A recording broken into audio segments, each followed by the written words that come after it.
She is facing not only the resentment of the past, but also the uncertainty of the future. She will continue to face numerous challenges and difficulties along the way.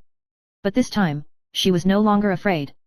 Cuneo, I finally understand. Tu Kilin said softly to Cuneo in her heart, the real liberation is not to escape from the past, but to face it calmly and change your future.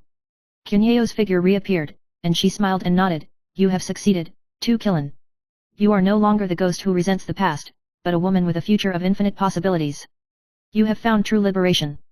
Tu Kilin felt a warm power, her soul was completely comforted at this moment, all obsessions were erased, and only peace and light remained in her heart. Her rebirth symbolizes that countless souls that are entangled in obsession can find their own liberation. And Tu Kilin finally stepped out of the shadow of the past and became one of the most glorious existences in the 18 parts of the underworld, a soul that has truly been freed.